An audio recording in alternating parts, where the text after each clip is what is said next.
Welcome to Pondering Play and Therapy, where we set out to explore the importance of play in our everyday lives and how this can also be therapeutic. We'll be discussing our own experiences in the hope that others may ponder play in their own lives too. Welcome to this week's episode of Pondering Play and Therapy with me, Philippa.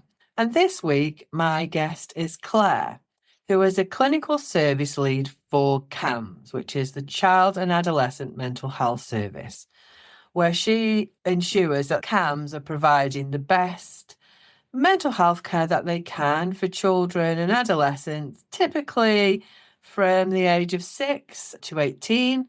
Claire works in a multidisciplinary team, which means that she works with lots of other professionals that are also supporting children and families where mental health is a concern. And these can be psychologists, social work, drama therapists, OTs. There's quite a wide variety, which we'll probably hear a little bit more about. But Claire's particular area of interest is cognitive behaviour therapy, often known as CBT, where she works with individuals, but also provides supervision to other clinicians. So Claire, CAMHS is often given a bad rep. Sometimes it can be quite tricky working in CAMHS because there's so much pressure. So how did you end up in CAMHS? Because I'm guessing it's not where you started, really. So what led you to being in CAMHS? Well, that's quite a big question. I very first started off in care when I was it must have been about 15, and I got a part-time job in a nursing home, elderly nursing home. I can't tell you exactly what drew me to that position. I knew somebody was already working there, and I just thought that sounds like actually quite a nice job to do, caring for the elderly. And I knew it entailed all sorts of care, so engaging with them and personal care as well. So I just thought I'd give it a go. And I did that all the way through. I just finished my GCSE, so I did that alongside with my A-levels and still continued it as far as I could whilst I was going through university as well, because that was the thing that led me to go on to do my nurse training. And I think what stood out most for me was taking the simple things for granted. So why do we make a bed? Why do we make a bed properly? Because obviously the elderly can't do it for themselves. And you want them to be comfortable. You want them to have the little toes free at the end of the bed. And it's just making sure that there was attention to detail. And it was making day-to-day life comfortable for people who couldn't necessarily do it for themselves. And that actually led me to go on to become a learning disability nurse, because it was working with people of all ages who couldn't necessarily do the things that we take for granted in everyday life. And I wanted to support them with accessing the things that we take for granted. So I got through my university years, got my qualification, and then started my journey as a learning disability nurse. It was quite a rough journey in some respects. Some aspects of it I absolutely loved. The diversity in the people that you meet. It was adults, it was young people, and equally the professionals that you meet along the way. There was just so much to learn, but it was really daunting as well as a newly qualified nurse. Eventually, I suppose the turning point for me was that I also saw quite a bit of malpractice. So I did see some practice along the way that wasn't okay. And I had to address that, which was tough, but obviously as a nurse, that's what you do. And I think really it disheartened me in the world of care, and I questioned whether or not this was for me or not. I couldn't make a big enough change. There was stuff going on. It wasn't within my power to address I could address it, but it was really, really difficult. And I just thought, this isn't for me. It's not what I expected. And I thought, right, that's it. I'm going to have to be an air stewardess. I've got to do something completely different. And I was just at this junction where I'd spent so much of my life thinking about care, training, and I just didn't know what to do after that point. A friend of mine then pointed me in the direction of a job which was being advertised in child and adolescent mental health. And it was an inpatient service for young people with quite severe mental health needs. You didn't take the easy route, Claire, then, because inpatients is quite. It wasn't like, let's start at the low end and do a little bit of psycho ed in schools or something, which is classed as tier 1. When you think about childhood mental health, that's tier 1. That's the prevention stuff, isn't it? That's like, let's give people some skills, let's support people around them. Inpatients is what is classed as tier 4, and that is when everything else failed to support the child or the family, or the mental health is so significant that they need to be in a hospital, and often under the Mental Health Act, which I guess will surprise people. So you went straight in at the top. You went straight in at that. Let's get out of. Let's make it as hard as I can for myself, learning this new area of care. Yes. But do bear in mind, though, that the client group that I'd worked with before, it was, again, the most severe end. So these were adults with severe learning difficulties and challenging behaviours as well. So it didn't feel too foreign in that sense. But equally, I'd never worked in child and adolescent mental health before. So it was completely brand new. But I thought, why not? Different area, but equally, it still had that mental health feel to it, or learning disability feel to it in terms of severity. I'd give it a go. And equally, I will say at that point, children were never my client group of choice either. So, yes. So I gave it a go. Can we just stop there? Just tell us a little bit about a tier 4 service, because people listening to this will be quite surprised that children can be detained under the Mental Health Act. Yeah. It's something that you don't think about, that children and adolescents need that level of care and that level of support. So can you just tell us a little bit about a tier 4 service in a hospital? Yeah. So, like you've already alluded to, this is where we have young people who are suffering from what we'd call a diagnosable mental health disorder. So it may be that they've already had some early intervention, so they've already been in contact with services. They've already had some previous support for many different reasons, and difficulties still persist. And this could be for, like I say, a number of reasons. And some of that may be genetic elements, some of it may be environmental. Usually we find that there's a combination of lots of things going on for the young person, but interventions which have been provided in the community just haven't been successful. And usually when we think about detaining a young person, it is the very, very last resort. But we're thinking about their safety, the safety of others. And that's for a period of time where we get to keep them safe, we get to assess them, we get to be with them every minute of the day, to observe and to engage with them, to understand a bit more about what's been going on and how the disorder, whatever that might look like, how it presents for them as well. But we usually find that there is quite a high level of risk and a high level of harm that can potentially occur, but it's linked to the mental health disorder itself. Okay. And I said that children are detained. Are they always, or can you access a tier 4 service where you're not under the Mental Health Act? I usually find that happens with some of the older.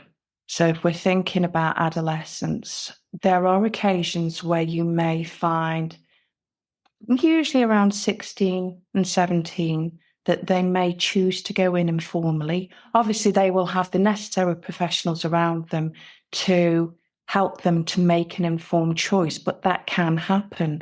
And they may make a decision that actually I will go in for a period of time informally, so they're not under the Mental Health Act and they can leave at any point. But they recognise that they need that additional support. For the other side of things, for the majority of the young people, usually we will have had an assessment with your consultant, a recognised consultant that will provide Mental Health Act assessments. We have other professionals who are also aligned specifically for this as well, that will make a decision about a young person's mental health and whether they are best placed in an inpatient service or whether there's still, sometimes it can get confusing. We can see risk and that sets panic in people. But actually, if we can reduce that panic and we can put a group of professionals around the young person, the family, and ease that, we can start to think about how we would support them in the community. It doesn't always have to be a tier 4, but that is the very, very last resort. And what age range children and young people in these kind of hospitals? Are they as young as 7, 8, 9, or is there an age limit where you think actually this is where it needs to be? I have known young people of 13, and I think I've probably even gone as low as 12. Now, it just depends. There's no hard and fast rule, as I'm aware. You will find that there is an age range within hospitals, and it's usually that 13 upwards age range. My personal opinion about this, I think one has to tread very carefully when we are working with 13 and 14-year-olds, because there's so many needs that are there. And again, it's about ensuring that we're wrapping the care around the young person and family, supporting them in the community, because it can create more harm than good going into an inpatient service. We want to keep that family unit together, but where that mental health need takes precedence and there's very clear lines that the family and the work that we can provide can't change that, then we'd look at that route. But ultimately, it's thinking about the family network, and it's thinking about how we can support the family, maybe on their own, and the young person on their own, and bringing them together as well. Okay, so you started your child and adolescent mental health career in a hospital, in this service, and you went in as a staff nurse. So Yeah. and tell us about how you worked there and how you left there. What happened? So started off as staff nurse, and rightly so. I didn't know a great deal about young people or mental health, but I got to work with a really great group of people that were very experienced. And I just tried to learn as much as I could from them, and also from the young people and families as well. It wasn't always an easy job, but sometimes there were really good bits where we could see a young person's journey coming in where maybe they wouldn't engage at all, where unfortunately, and again, this might be difficult to think about, but sometimes we'd have to place our hands on young people to safely hold them or to restrain them, as the word would be, under the remit of, we'd think about conflict resolution, because sometimes their ability to think through things clearly, there was a lot of emotion there, they'd be very angry, and sometimes we'd need to keep them safe. And safe in respect of them not hurting themselves. So we'd have to hold them to keep them safe. And it's difficult. It's difficult to have to hear the distress of a child, but it's getting to know them and understand that distress also comes from a very deep place inside as well. And that's why they're there. And from staff nurse, I worked up to senior staff nurse. Then I worked to deputy, and then I went on to become ward manager. So yeah, I think I was there for about 6 or 7 years in total. And I got to experience other care facilities as well. So we also had an inpatient eating disorder unit. And it was a massive, massive journey for me, but it was a real eye-opener. And I'm so glad that I did it, because I've not looked back from there. And child and adolescent mental health is everything that I do now. Wow. So from there, you almost then came into the community. So you did the tier 4 and saw the extremes, and then moved to what is classed as tier 3 service. Is that right? So, Yeah. but still significant mental health difficulties, but those difficulties are now in the community, and they're now being supported with a team of people in a CAMHS setting within a designated area. Yes. Yeah. Yeah. And I think part of that was to see the other side of the coin, really. I'd worked with young people and families in the most difficult crisis situation you could experience. And I guess this was branching out and thinking about what happens before we get to this point. What are services offering?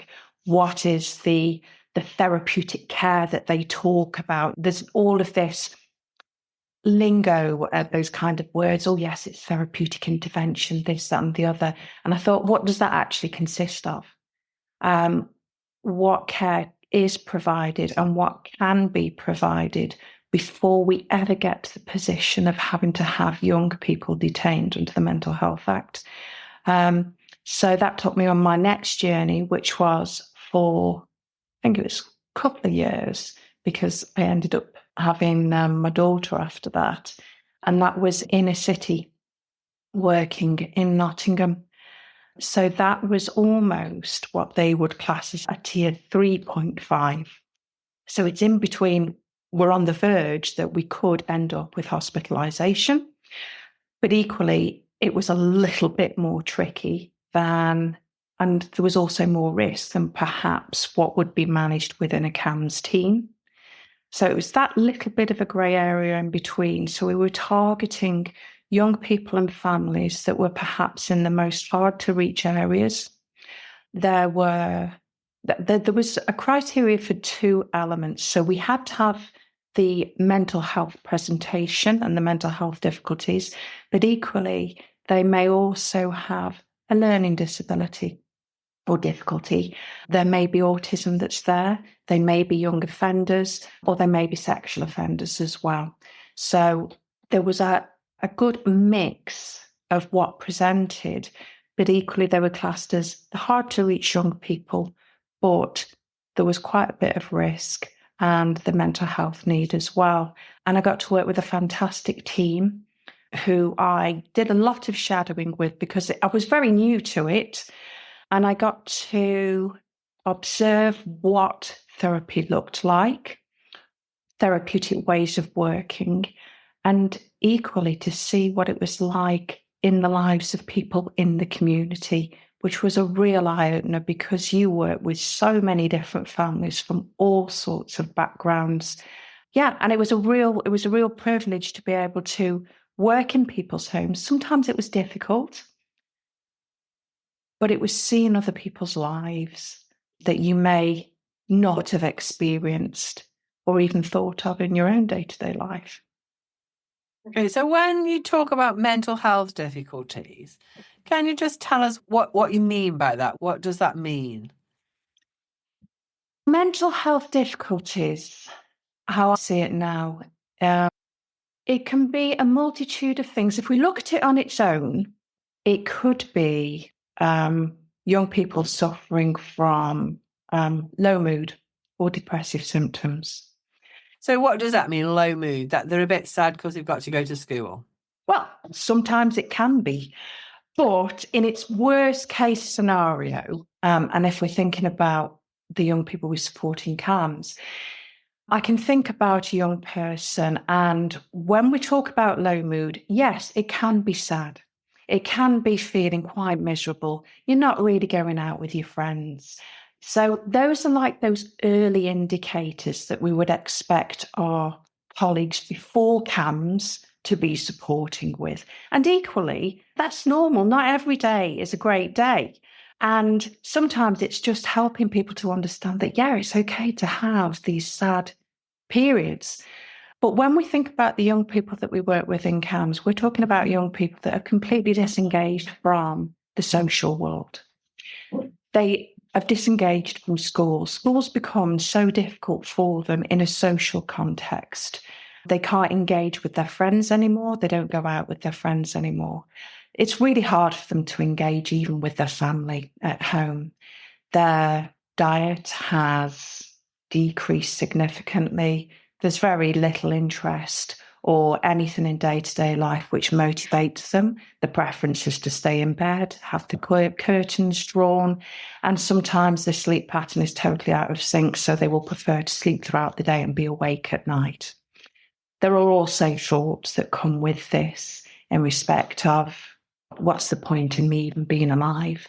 And there's a helplessness and a hopelessness. There's no thought to the future because they don't see a future. And that is what we'd class as depression. If we're thinking about some of the other elements of mental health, we think about things like PTSD, so trauma, post-traumatic stress disorder. So that can also present as well. And that can be a single case where something like a road traffic accident's happened. Or we can think about trauma in the context of somebody, their life journey. So they've been through traumatic events very young in life, and that has continued throughout the years. So those are the interventions that we would provide there, and certainly would be a role within CAMHS. Some of the other presentations, we think about social anxiety. Now, I think it's important to think that there's a difference here. So we can be anxious in social situations, absolutely. And there is a, for want of a better word, complete normality around that. So no one, or some people quite often don't want to stand up in front of a mass group of people and speak out loud. That's completely normal. And sometimes we can feel anxious when we're with our friends. We can feel anxious at school in those social situations, but it doesn't necessarily impact upon our day-to-day life too much. And as we get older, those anxieties tend to ease a little bit as we develop and gain maturity. When we talk about social anxiety, these are young people who have very specific beliefs about how they may look, how they may sound, and what people think about them in social situations, to the point that, worst case scenario, they disengage, they don't go to school anymore, and they don't leave the house because walking down the street is just too traumatic, too scary, and too difficult for them. And that's your social anxiety. The other one that we sometimes find is panic disorder. When we think about some of these, they are quite closely linked with feelings of anxiety. So if we think about panic disorder, it's not uncommon to have those moments where we might feel panicky. We might feel a little bit stressed in situations. Suddenly the heart rate's increased and we feel a bit flushed. And we might consider that as being a mild panic attack. But when we're talking about panic disorder, this is when those experiences, those physical sensations are experienced to the point of increased heart rate, tight chest, feeling sick, sweating, dizzy. And following that, there is a belief that you will die. And there is a real strong belief that obviously it perpetuates. If you worry about having those physical sensations because you think that because of those sensations you're going to die, then you're going to fear that, which means that the likelihood of you having those symptoms and bringing them on, it's quite a high probability. And that's what we class as panic disorder. Some of the other ones that people may have heard of a little bit more. OCD, which is obsessive compulsive disorder, which reflects repetitive behaviours and compulsive behaviours. And I think sometimes people will say, oh, yeah, I have a little bit of OCD, which again, absolutely right, because there's a part of this that is completely normal. We all like our little routines and certain ways, not a problem. But OCD is exceptionally debilitating every moment of every day, to the point that we are checking repetition in our behaviour, or we may have fears around germs. And with those fears of getting germs, again, we may think that we're going to die from it. So we are continually doing behaviours that will try and get rid of those germs. And the other one is intrusive thoughts as well. So we may have quite disturbing thoughts or tricky thoughts. It just depends, because it's different for different people. But these thoughts that sneak into our mind, again, because it's anxiety driven, the thoughts are very, very distressing. They're not pleasant thoughts. Unfortunately, anxiety does not ever give us any nice thoughts. It can usually be about our loved ones, whether it's hurting people. And it's usually, OCD usually attacks people that are the most kindest, conscientious people in the world. And it preys on that as well. And the other one, and again, I'm just thinking about some of the things that we might treat in the world of CBT, the final one are phobias as well. So we know that there's a multitude of phobias. Some of the more common ones that we might see in CAMHS might be sickness phobia, dog phobias, spider phobias. We've had some more of the unusual ones, such as balloons, and sensory ones, such as buttons as well. So you can get all sorts of a mixture, really. But that's a flavour of some of the things that we look at in terms of CBT. But equally, we do work with young people where there are difficulties in the family network as well. So there may be a lot of emotional dysregulation seen within the young person, which may be seen as, oh, it's anger, oh, it's this, it's that, or it's misbehaviour. But actually, it's the young person not having necessarily those skills to manage that internal regulation that's going on inside. It's quite complex, but we have to unpick that to understand and to try and build up those skills for the young person. But equally, we work through the family to help the young person. And that's particularly prevalent with our younger ones as well. We work with a lot of young people in care. And again, a lot of presentations where we may see anger, we might see dysregulation, but we're working with young people that haven't had the necessary parental support to help them to build that resilience and to develop those skills to help regulate themselves. So again, we work with those young people as well. And not to mention where there's comorbidities such as young people with ADHD and young people with autism as well.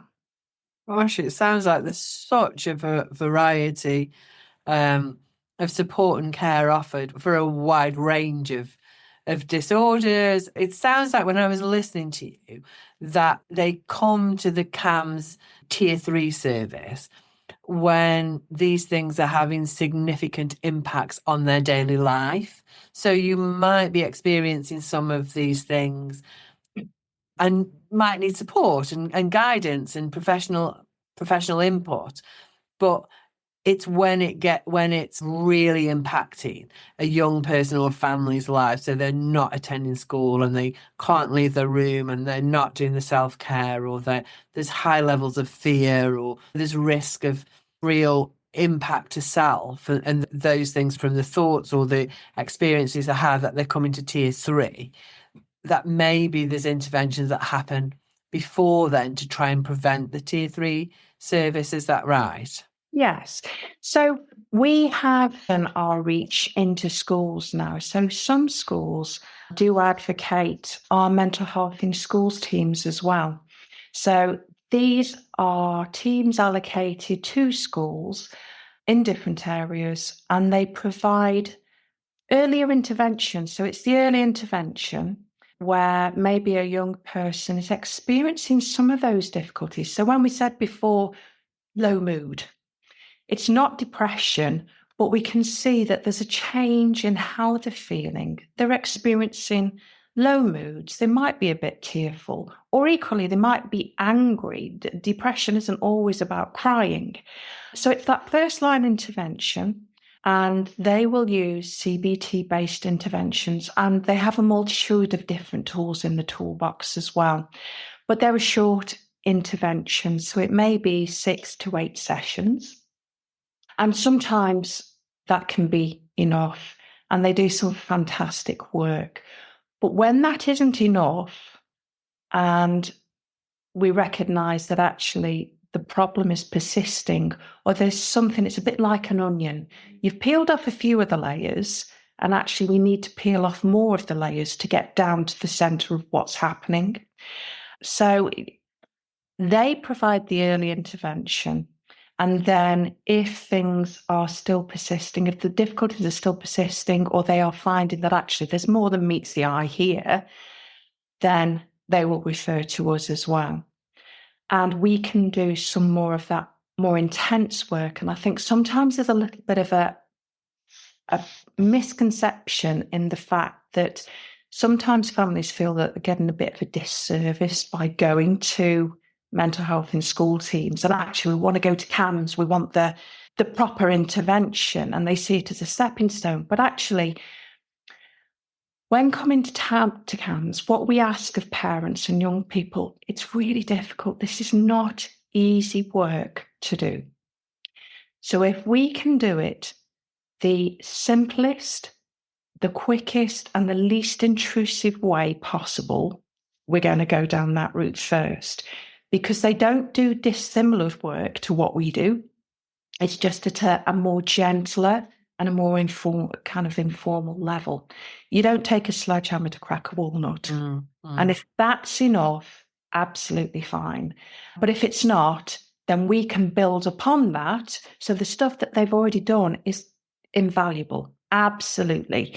And we will start to just build upon what they've already learned and done as an early intervention. I think that's really helped give a real good picture of services. So you talked about CBT, which is your specialist, really, although you've got an overview of all these things, your specialist intervention is CBT, which is cognitive behaviour therapy.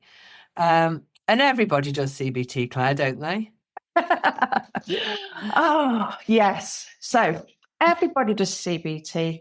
Oh, we'll just do a little bit of CBT here. It's just a little bit about how you think and change your behaviour. Just change the way you think and everything will be fine. And also, there has been a huge drive, not just for CBT, but in terms of what we provide as a service in CAMHS. The interventions that we provide to young people and families, they have to be evidence-based. And what I mean by that is you don't just pluck some tools out of midair and say, oh, we'll give this a try. We want to know that the intervention that we're providing has actually been tried and tested. It's got a scientific component to it. It's been adapted to meet the needs of adults and children are very different. So equally, we want to know that the intervention is adapted to meet the needs of young people because their development is very different. And we also need to know that there's good research out there that says, you know what, this works because of X, Y, and Z. Or you want the opposing research that says, actually, this is a load of rubbish because this and this is better for this. And that's what we mean by evidence-based. We need to look at what works, what doesn't, what the conclusions are, because what works for one presentation or mental health disorder does not necessarily mean it works as well for another mental health presentation. But what we do know is CBT does work for a lot of things. As a result, there has been a huge drive to increase the accessibility of people going and training in cognitive behaviour therapy. Now, it's nothing new. It's been around for goodness knows how many years. But because it's evidence-based, it's been around for such a long time, and the evidence tells us that it works for treatment outcomes. There's been a huge push to get people through and trained. I guess there's a couple of things to consider, and that is that we can train to be a cognitive behaviour therapist, but the outcome from this is very different based on your experience. So for me, I was really lucky to have worked in CAMHS for a good number of years. So I had that experience. I'd learned from other people. I had seen the practice out there. So I was able to bring CBT into my world for the young people that I work with, which is then, now I hope there's no cognitive behaviour therapists on here, because if you're a purist, you'd probably be really cross with me. I adapt my CBT practice to meet the needs of young people and families. So I don't always work to a pure model. And two reasons there. Firstly, because working with young people and families, it's complex. It really is. And you have to adapt to meet their needs. And secondly, I very, very rarely see a young person come into CAMHS for the treatment of one disorder. So seeing a young person come in to be treated for social anxiety, it's like gold dust. It's hardly ever seen, because there's other factors that need to be addressed there as well, whether it's working with the family or it's thinking about other elements of their life. It's so multifaceted. And I can't just say, right, well, we'll just work on the social anxiety and off you go. There's so much more to it, which is why young people may stay in our service that little bit longer. But just going back to the CBT element, people see it as being really stuffy and I think quite dry. Well, Claire, if the cap fits, then you have to wear it, don't you? So before I go on to that little bit, so yes, there's a lot of people that are coming through with CBT qualifications. So can we just talk about the qualifications, Claire? Because there are 6-week courses out there that say you can do CBT in a 6-week course. Am I now a CBT therapist? Or we do some online module. Is that what the training is? No, they made it more accessible in the sense that there is a year-long training. So in that year, possibly slightly over, it is throughout the entire year where you have, obviously, your lectures, you go in, you train, you learn, etc. And then the other part of that is having a live caseload. So what I mean by that is you're actually working with young people who require support. So they actually get a really fantastic service, because as I'm working with a young person, I am looking at the most up-to-date information. I'm looking at exactly what the plan is going to be for their care. I get supervision internally with the university for 3 hours. I get in supervision externally from our trust for a good hour and a half every week. And then in between, you're obviously doing the more academic bits as well. So actually, if you are working on social anxiety, for example, what does the research say? And you do your work upon that case study. So obviously we keep it depersonalized, no names or anything. So I will say it's a case study, but obviously it is a young person there, so that we're learning as we go along. So it's live and it's absolutely, I can't rate it enough. It's absolutely fantastic, simply because you get to work directly with young people and families. You're putting theory into practice. When it doesn't work, you're exploring it, you're learning from it, and you've got so much support around you as well to really understand what you're doing. So 6 days, 3-day courses, no. This is an entire year. I absolutely busted a gut on it. I really did. And anybody who's done this course, it is no me.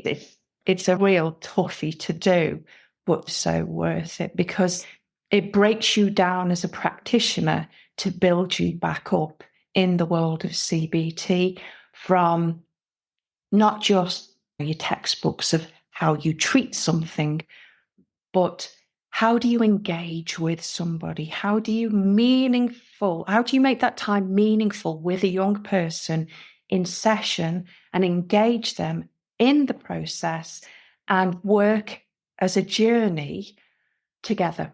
How do you go on that journey together where you're not the expert? The young person's the expert on what's going on for them.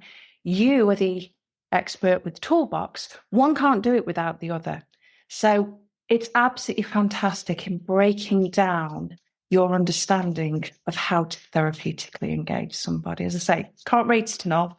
So what is CBT? Tell us a little bit about what, for somebody who doesn't really understand or they've just heard the term or CBT, so you, like you say, you think, oh, I'll just ask them to stop thinking the negative thoughts, to notice the negative thoughts, then don't think about them, and then they'll stop having that. Is that really what it is? I guess some of the answer is in the title. Cognitive relates to thinking. Behaviour relates to our behaviour. So those are the two main areas that you will work on because that will produce a different outcome and it also affects the way that we feel about things. However, it's about understanding what's going on. I think what I love about it is there's something that's happening. We are thinking very negatively about something. We are finding it really difficult to engage in life, but just those day-to-day skills, it's becoming harder and harder. And we need to understand what's going on. And there's a couple of reasons. And I think one is to know how we're going to address this through treatment, but equally to take the fear out of it. Because people come, and when you talk about mental health, that has a scary connotation to it anyway. But if you're the person that's always having these thoughts and you're having all of these negative experiences and you're thinking, what's going on for me? Why do I feel like this? Why am I different to everybody else? Then I think part of that job is normalizing what's going on. And that's why I quite like working with the young people and the parents as well, because they've got a different experience. They're adults. But a lot of what we experience is normal, for want of that better word again. That actually, when we have those sneaky, intrusive thoughts, we all get them. The brain is a weird and wonderful machine, and it thinks independently to us. The brain is attracted to anything that is bizarre, weird, wonderful, wacky, and it almost has that kind of life of its own. So a big part of cognitive behaviour therapy is the psychoeducation element of it. And it's learning what's going on for me. Why am I thinking this? Why am I experiencing this? What's going on in my body? Because I'm getting these horrible sensations and I don't get it. So we take the fear out of it by understanding it. But on that journey, we try to tease out what's going on here. So we start off with something as simple as a problem list. In the here and now, what do you feel are the biggest problems for you? And it can be absolutely anything, as long as you feel that it's a problem. And we draw it out, and the young person will put down little bits and bobs. Sometimes they might not put nothing down. It just depends where we're at. And we start to make links that actually, okay, so we're not going to school anymore, and we're not really talking with our friends anymore. We feel quite sad most of the time. And we also feel anxious, so we're not going out. And it's helping to understand what's impacting on which area. And if you think about when we feel low and when we feel anxious, those two can actually present at the same time. So we can have anxiety and we can be low in mood. But it's a journey to think about which is the biggest problem for you right now. And that anxiety How does it affect friendships? Let's think about that. And when you're feeling low, how does that affect the difficulties that you're experiencing with your family? Well, actually, when I feel low, my family come into my room, they're talking to me, and I don't want them to be there. So I shout at them, I scream at them, and they end up feeling bad for that. But actually, what we need to understand is that's perfectly normal. And then we start to externalize the problem, because you are not the problem. Depression or low mood is the problem. You're not the problem. Anxiety is the problem. You weren't born with anxiety. It's the anxiety that's impacting upon you. And it's designed to crush every bit of good that happens in your life. That's what anxiety does. It's an absolute bully. So again, it's externalizing it and thinking, this isn't you. You don't want this. But it doesn't like it when you achieve. It doesn't like it when you're using your time and being out with your friends. Depression is this protective bubble around you. It doesn't want you to socialize, because when you socialize, how does that feel? Well, I like you, my friends. Exactly. Depression doesn't like that. And it will do everything in its power to stop you from enjoying life, fulfilling life, and progressing forward. So it's the education part of it. It's the normalizing it, because we all have bad thoughts. All sorts of stuff happen. But actually, it's normal. And it just takes that fear out of it. The next part is externalizing it. This isn't you.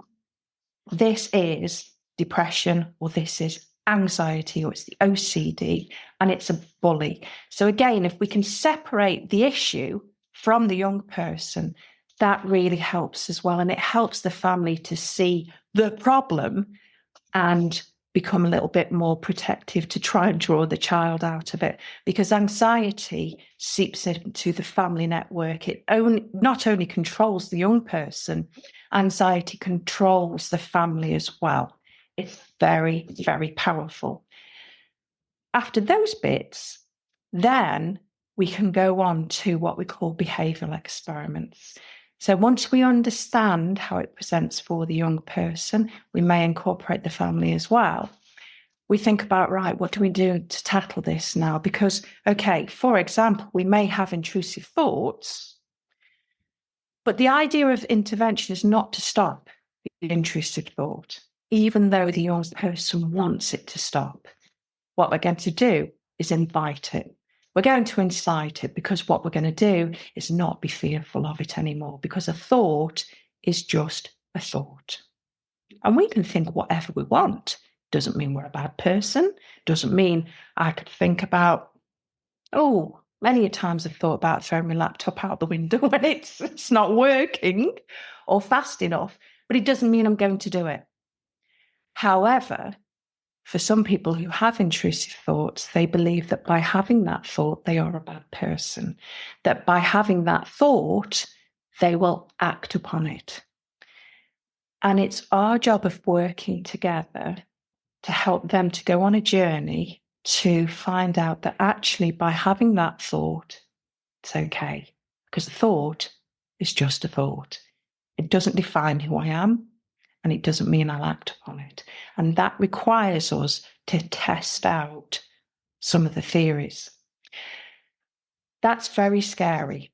That's scary for adults. It's scary for young people. And that's why when we do a lot of the psychoeducation and the learning about what's going on, and we go on that journey together, some people get a bit frustrated, because it's like, well, when are we getting to the point of intervention here? I'm not seeing any improvement. You have to remember, if I'm going to ask somebody to do an activity which brings on feelings of increased heart rate and panic, and by doing that, they believe that they're going to die, if I'm going to ask them to do that, they need to be able to trust me and trust in what we're working on. And that comes from understanding it, giving them the confidence of what's happening, giving them as much information as possible so they can test it out in their own head, because me telling them you're not going to die, it's immaterial. They're not going to believe me. But we need to test it out because they might be right. So we have to test those bits out. We have to get the evidence for it. But if I'm going to ask them to do something that's going to make them feel quite uncomfortable and to create distress, all of that preliminary work and the work on externalizing it and giving them a focus to life could be much better than this, and it doesn't have to be this way. We've got to embed that first for that final stage, and then we do the behavioural experiments. And it's a bit like a science experiment. So we set them up. What do we think is going to happen? What are we challenging? How are we going to do it? What are the variables in there? And then we get learning from it. And doesn't matter if it goes well, doesn't matter if they get stuck with it or whatever, it's all invaluable learning. So I don't know whether I've given you a short answer there. I don't know if that's given you a flavour of a journey. Yeah, it sounds really interesting. For somebody like me who doesn't really work in the brain at all, I'm much more in the body, and there's a lot less thinking, a lot less talking. It's more about feeling, it's more about what's going on. So that's really helpful. The title of this podcast has got play in it. So how does play fit into CBT, or doesn't it? Can't you play in it with CBT? So this goes back to your stuffy CBT therapist. Yeah. So yes, it does. And you've got to remember, we're working with children and we're working with young people who have ADHD, young people who have autism. So there needs to be treatment adaptations in how we do this. So, like I've said, there is a fear that presents when young people come to us. And the best way to ease that fear is to bring the humour into the room and to bring that element of play so it doesn't feel scary. The other point would be that there is some learning to do here as well. So there is that psychoeducation part. Nobody wants to sit there being told stuff and just pointing to a diagram of your heart rate increases, this happens, that happens. So it can be potentially very dry. So I think the first thing for me is it's that journey together. So it's how you set that up in the sense of we're going on an expedition. I've got some tools in my box that might be quite helpful to you, but you have all of this wonderful information in your head. And I need to get your information, and you need to know which tools you need out of my box. So it's just setting up the groundwork of what we're going to be doing. And I'm not the expert in this arena. I'm not. They are. And it's about going on that journey together. So instantly you're setting up the framework around this. And it's the same with your behavioural experiments as well. We're going to be scientists. This week we're on the hunt for information. So they may go away and they do certain tasks and we look at what information they need to gather. We're detectives this week. Next week, we might be scientists. Drawing out as well. Some bits can be quite heavy going. So say, for example, if we are doing about fight and flight. So how the body responds when we're anxious, when we're scared and all the rest of it. We like to have movement in the room. And it just makes the space so much different. So, for example, we could be working on a massive sheet on the floor where the young person's lie down, they've lain down and we draw around them. So the parent might draw around them, I might draw around them, they might draw around me. So we've got the body there. Now we're going to think about how those physical elements of when fight and flight kicks in, how it affects the body. So we draw it on there. It could be on a whiteboard, it could be anywhere. And that can be really good in terms of drawing out the heart, thinking about the breath. We can colour bits in and it's getting movement into the session. And that can be really good for some of our young people with ADHD as well. And they quite like that.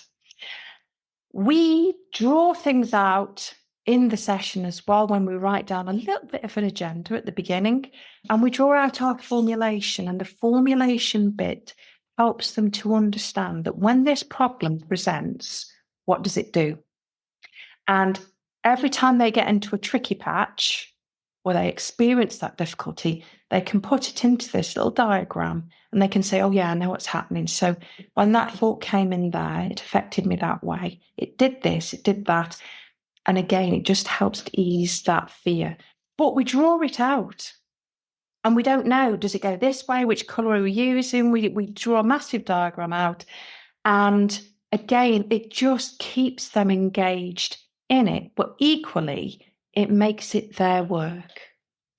And then they can bring it together, they can put it together in their little booklet, they can do all sorts of things with it.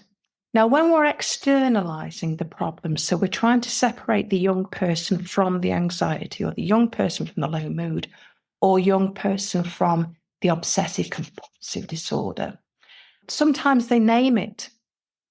And again, it just pushes it away from them. And I remember one person, when we were doing the OCD and the anxiety bit there, they referred to it as a squishy mushroom. And they drew out this mushroom and it was all squishy, and we described it.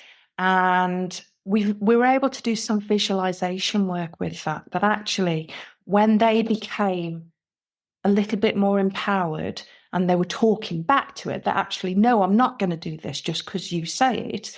We do a little bit of role-playing session. So what we're going to say, and we have a little bit of a whisper, and then we can have a bit of a picture.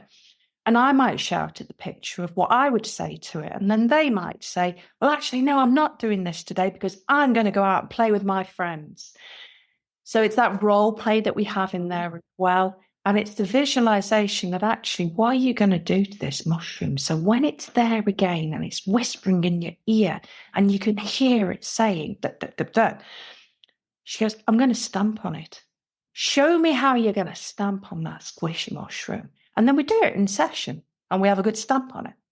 Now, obviously, those are just a few flavors of what we might do, but CBT is really good for metaphors as well.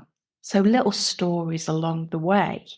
There's a whole load of literature about metaphors and little stories about how people live in fear of things because they don't necessarily know anything different, and how people have been held back from doing something greater. And there's a wonderful array of short stories that go with it, just to help that understanding that when we're living in fear, it doesn't have to be this way. It's just the fact that we don't know anything different. And that can be really good at just ending a session on so they can take that story away with them. And again, it's about reducing the fear around it. The other one would be, and this perhaps isn't necessarily the play element of it, but if we're working on phobias, then we have to pull in different resources as well. So we have had dogs in clinic before. I've had to go and capture spiders. Now, it isn't necessarily play because this is their fear, but at the end of it, when we are handling the little spider in the shoebox and we're able to stroke the dog at the end of it, it's just being creative in what we do. But without a doubt, play for me in these sessions, it breaks down fear. It, for example, again, with the fight or flight, we can have a little scenario whereby, okay, so when you leave clinic today and those doors open downstairs, if you suddenly feel the ground starting to shake and big thuds underneath your feet, and suddenly the T-Rex comes up from behind the buildings, and obviously, I'm not going to do it here, but in session, we've got that imagery going on with it as well. What would you do? Would you stand and fight? And usually the little boys, yeah, I'm going to get a stick and I'm going to fight him. Okay, so that's your fight response. Other people, flight. So then you can question, okay, if you're going to fight him, do you think a stick's going to be big enough here? And then think about it. Or do you think you're going to be gobbled up? And it's, oh, I might be gobbled up. Okay, so what do you think you'd best do in this situation? Run. Oh, yes, we're going to run and we're going to run off. So it's just, I guess, bringing those little stories in there. It's making it lighthearted, because what I am asking people to do in session is really, really difficult. The best way to engage is through that lightheartedness. The best way to learn is to have that element of play in there. And to be part of it, they need to be a part of that session in some way, whether I'm getting them to write an agenda on the board and to keep me on track. Fear is the biggest thing that helps to overcome this. And what I would say is that it doesn't matter whether you are 10 or whether you are 16. Sometimes I still draw in the big T-Rex analogy, and they love it. Just because you're 16 doesn't mean you're old enough not to have that fear, because actually when you're older, there is a little bit more of a reality that comes with this. So even a bigger need to almost bring it back down to its simplest level, have some play in there, and then link it back to some of their real life scenarios. And it sounds like it also builds connection as well. So the play is helping you within the therapy, but it's also building that connection, that playfulness of you and them together. You're in your whole brain, aren't you, when you're playing? So you're connecting with all of them and not just with the fear or not just with the worry. And then you're being able to take them from that connection to that worry or that fear or that thing. But that connection is being enabled through play.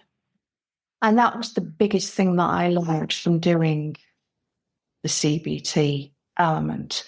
And I don't think I appreciated, I knew it was important, but I didn't appreciate just how important it was. And they will say that therapy is 80% the relationship and 30%, or 20% even, and 20% is just the textbooks, the somatics around it. And absolutely. And I think that was the biggest thing that I learned from doing CBT. Obviously, there's more to it as well, but to have that engagement, even when it doesn't go right or those experiments don't go right, is absolutely fine. But the joviality of it, the lightheartedness does connect you, and it does build that relationship.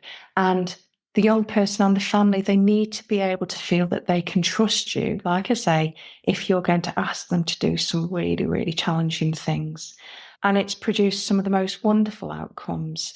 And you can tell in the session as well, a session that's gone well and a session that goes well isn't one where you've completed X, Y, and Z. Now we can move on to the next bit. It's where you both work together. It's where you both got loads of question marks over stuff and you just don't know. And you can both have that silence in the session where you're wondering. And you're actually both thinking it's not an uncomfortable silence. And they come up with the ideas that it always amazes me that when doing intervention, what young people come up with, and they'll say, well, actually, shall we try this? When I say, what kind of task do you think would be helpful to inform the next session? Just thinking about what we've done today, they will come up with the ideas.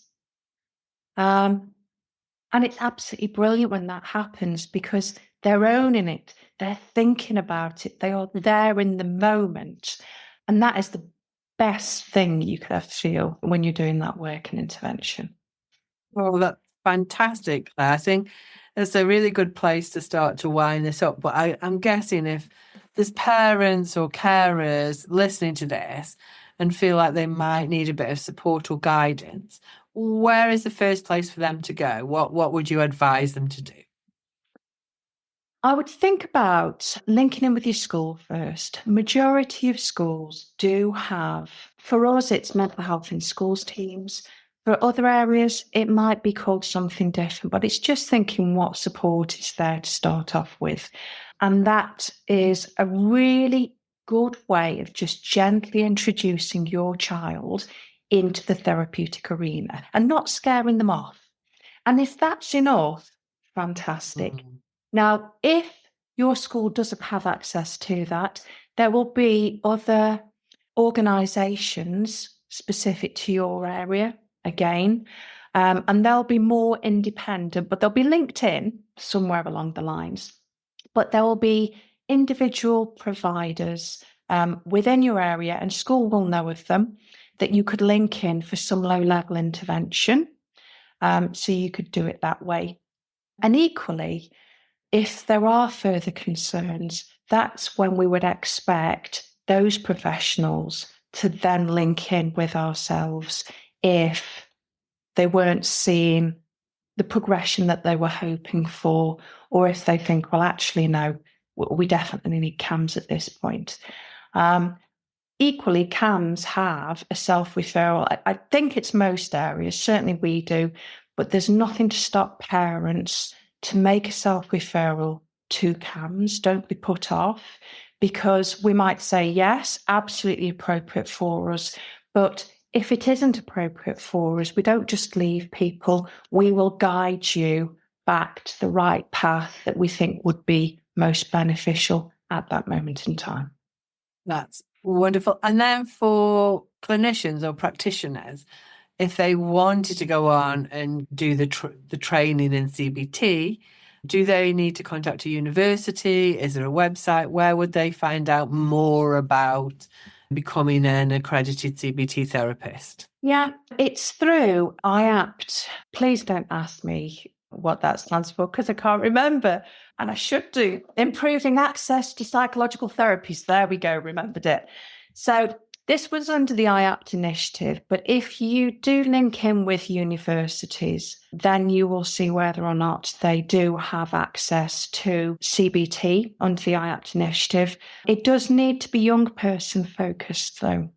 There are slight variations, but what I would say to anybody is have that experience with the young people first. If you've got the experience, then this is a great add-on. But I would always say to anybody, there's been a huge push for people to engage in therapeutic training. Absolutely, and it should be there. When I started initially in CAMHS, I didn't have specific therapy, but I made it my business to get the right supervisor who could help me to learn more about the different presentations that presented in young people in mental health. You can develop, don't rush into therapy. The therapy has to fit for you as a practitioner, and you have to feel its benefit. CBT works for me for a multitude of reasons, and I think it's that structure element, the formulation and everything. People go on to do the IAPT in terms of systemic family work, systemic family therapy. The therapy has to fit for you, because you are selling this and engaging people into it. If you don't believe in the intervention, why should young people and families believe in it and do it? Yeah, that's perfect. That's a really great place for us to end, Claire. Thank you so much for your time today. I'm sure people are going to get a load out of this podcast. Thank you for having me. That's okay. Thank you.